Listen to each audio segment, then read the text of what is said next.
Jiraiya était sur le point de mourir, et il le savait. Mais sa plus grande peur n'était pas les 6 corps de pain, non, sa plus grande peur était que son plus grand secret ne meure avec lui. Le Sannin légendaire, le maître de Naruto, était là, coincé au village caché de la pluie, entouré d'ennemis et la mort elle-même frappait déjà à sa porte, frappait fort, et le pire c'est qu'il ne pensait à aucune stratégie de bataille, il ne pensait pas à comment s'échapper de cet enfer. Tu vois, son esprit ne pouvait se concentrer que sur une seule image, une seule personne. Et cette personne c'était l'Hokage de Konoha. La femme qu'il aimait en secret durant toute sa vie, et cet amour était le plus grand mystère qu'il portait en lui, plus dangereux que n'importe quel jutsu interdit qu'il avait jamais vu. Et là, à ce moment critique, Jiraiya réalisa que sa mission la plus importante n'était pas d'enquêter sur l'Akatsuki et de découvrir la vérité sur leur leader. La mission la plus importante de sa vie était de confesser tout ce qu'il ressentait, tout ce qu'il avait caché pendant des décennies et des décennies sous ce masque de pervers, d'écrivain de livres obscènes, tout n'était qu'une façade.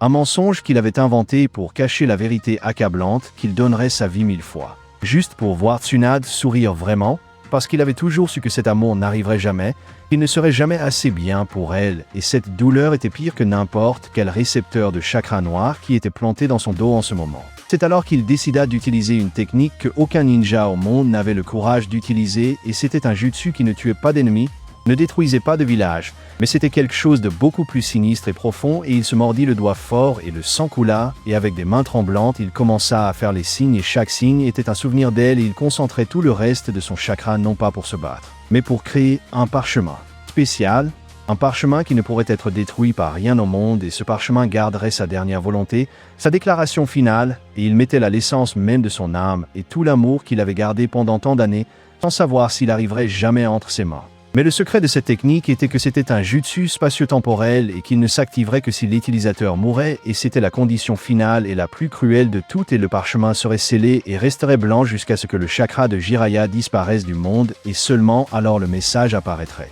Écrit en sang, révélant chaque secret obscur de son cœur et c'était la chose la plus poétique et tragique et il pariait tout sur ce petit morceau de papier. Parce que c'était la seule façon pour Tsunade de connaître la vérité sur lui et de savoir que tout ce qu'il avait fait était pour elle. Même aller faire cette mission suicide, parce qu'au fond il voulait prouver sa valeur à la seule femme qu'il avait vraiment aimée dans sa vie. Et pendant qu'il écrivait les mots qu'il n'avait jamais eu le courage de dire, la sueur froide mélangée au sang coulait sur son visage et il s'arrêtait à chaque seconde pour respirer et le temps s'épuisait et il savait que les corps de pain descendaient déjà et il sentait leur présence s'approcher et son cœur battait fort de peur. Mais pas peur de mourir. Mec, sa peur était que le parchemin n'arrive pas à temps et que Tsunade ne sache jamais qu'à la fin de tout. Dans les derniers battements de son cœur, le nom qu'il criait n'était pas le sien ni celui de Naruto, le nom qu'il criait en silence était le sien et c'était la seule chose qui comptait maintenant. Il roula le parchemin avec les dernières forces qui lui restaient et l'attacha à sa jambe et il regarda le ciel gris du village de la pluie et fit un faible sourire, un sourire d'acceptation,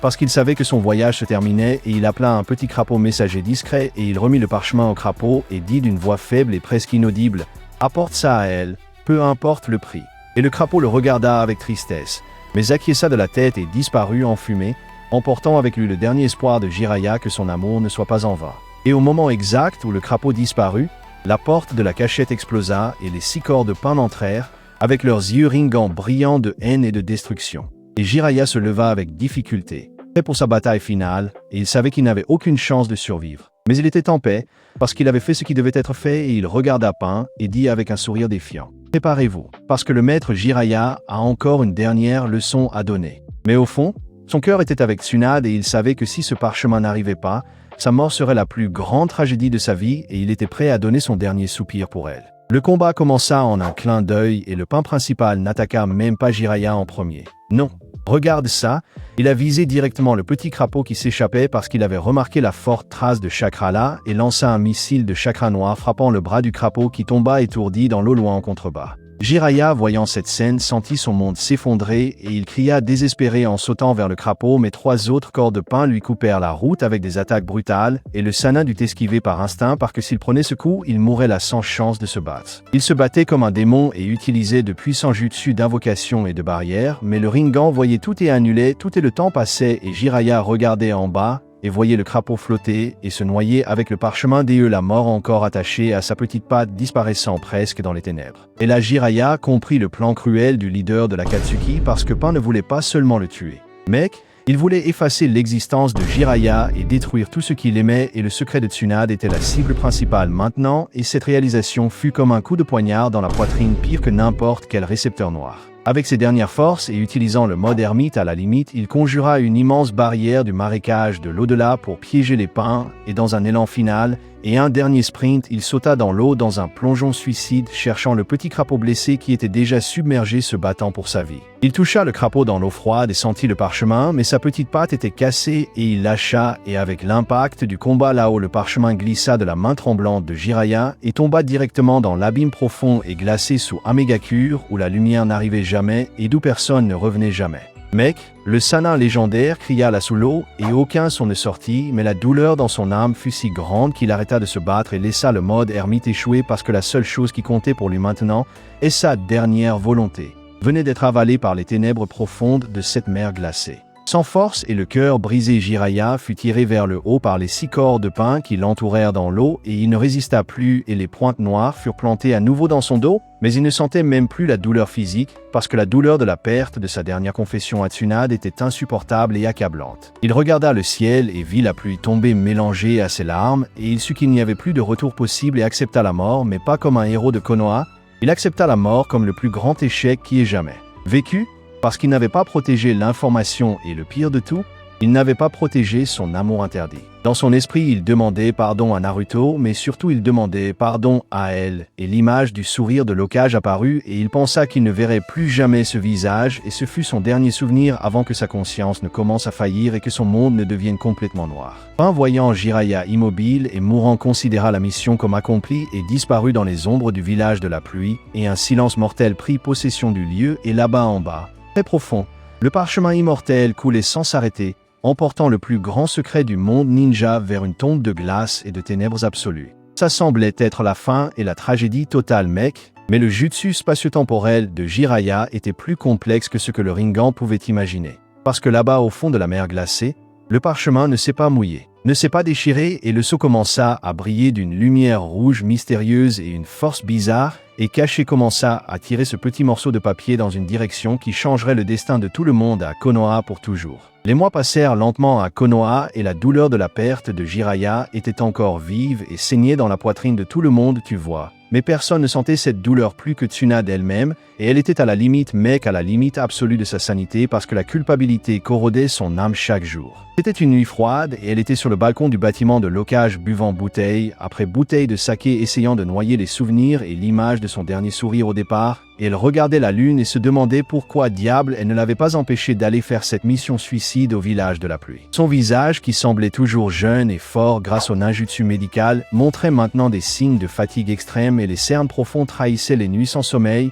Elle tremblait, mec, pas de froid, mais d'une angoisse que aucun jutsu au monde ne pouvait guérir, et la solitude était sa seule compagne là. Soudain sorti de nulle part, un petit rastreau de fumée blanche apparut sur le rebord du balcon, et elle sursauta et faillit faire tomber la bouteille parce que ce type d'invocation était très spécifique, et son cœur s'arrêta pendant une seconde, et un frisson terrible remonta le long de son échine, une sensation de déjà-vu macabre. Quand la fumée disparut, elle vit un crapaud minuscule, et il était dans un état terrible, mec, avec la peau desséchée et brûlée, et il semblait avoir lutté contre toutes les forces de la nature pour arriver là, et la petite créature la regarda avec des yeux fatigués et tristes, et toussa un peu d'eau salée avant de s'effondrer sur le sol. Tsunade courut et prit le crapaud dans sa main délicatement, et elle remarqua qu'il y avait quelque chose d'attaché à sa petite patte cassée, et c'était un petit cylindre de cuir totalement usé et couvert de sel et de boue marine, et elle reconnut le motif de scellage instantanément, et son monde tourna vertigineusement parce que c'était le sceau personnel de Jiraiya. Elle utilisa le ninjutsu médical pour stabiliser le petit crapaud, et avec des mains tremblantes et son cœur battant dans sa gorge, elle détacha le cylindre et l'ouvrit, et à l'intérieur se trouvait le parchemin, et il était humide et sentait la mort et les ténèbres profondes, et on aurait dit qu'il avait été mâché par quelque créature abyssale, mais il était là entier.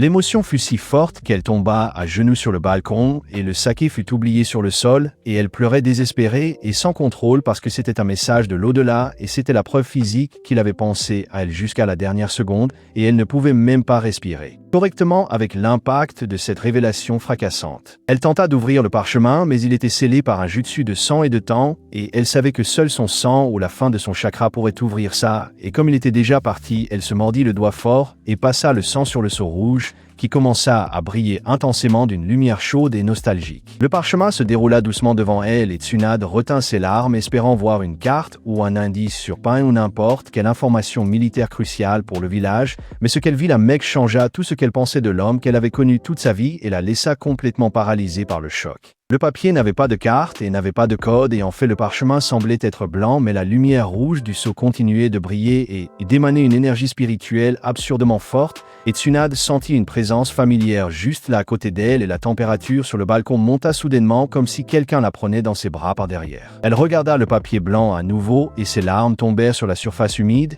et c'est là que la magie opéra mec parce que là où la larme touchait le papier, une écriture maladroite et familière commença à apparaître non pas écrite à l'encre, mais formée par pur chakra et la première phrase qui surgit sur la feuille fit s'arrêter le cœur de Tsunade pour de bon. Tsunade lut cette première ligne et son monde s'effrita à nouveau mais d'une façon différente tu vois et les lettres formées par chakra disaient « Tsunade, si tu lis ceci c'est parce que j'ai finalement eu le courage » et elle ne pouvait plus rien lire parce que les larmes brouillaient tout et son cœur semblait vouloir sortir de sa bouche mec. Et soudain le parchemin arrêta de briller et l'écriture disparut mais l'énergie spirituelle là sur le balcon devint absurdement forte et dense et l'air devint chaud et Tsunade regarda sur le côté et elle faillit s'évanouir de choc et d'émotion parce qu'elle vit une silhouette familière se formait juste là devant elle, et c'était une pure projection de chakra. Ce n'était pas un Edo Tensei et pas une illusion, mais que c'était Jiraiya lui-même. Mais il était jeune et beau sans les marques de bataille et sans les blessures mortelles, et il portait sa tenue classique et il lui sourit avec ce sourire idiot et sincère qu'elle connaissait si bien et qui lui manquait tant au plus profond de son âme.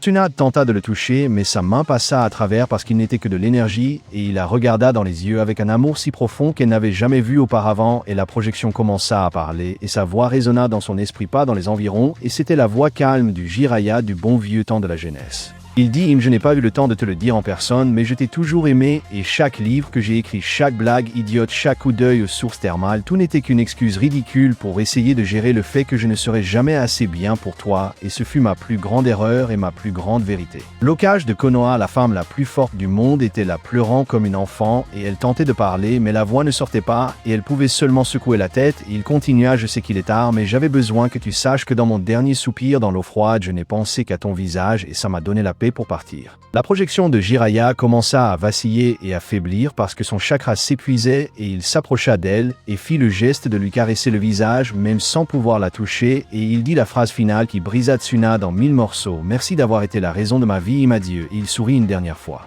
Et en un clin d'œil, son image explosa en petites lumières bleues qui flottèrent dans l'air et disparurent lentement dans les ténèbres de la nuit de Konoha et le parchemin dans ses mains prit feu tout seul et se transforma en cendre blanche et il ne resta aucune preuve physique de ce moment mais son âme était remplie mec. Tsunade resta la regardant le vide avec son visage baigné de larmes, mais le poids dans sa poitrine avait disparu et elle comprit finalement que leur amour n'avait jamais été impossible parce qu'il avait toujours existé dans le silence et entre les lignes de la vie qu'ils avaient vécue ensemble, elle fit un sourire faible mais plein d'espoir en regardant la lune. Et ainsi l'histoire de cet amour épique et tragique eut finalement son point final complet et sans laisser aucun doute et le maître Jiraiya reposa en paix sachant qu'elle savait la vérité et l'amour a vaincu la mort mec. Et tu dois laisser un j'aime et t'abonner à la chaîne pour plus d'histoires insensées comme celle-ci parce qu'il y a une autre vidéo lourde qui t'attend, clique là et je me casse.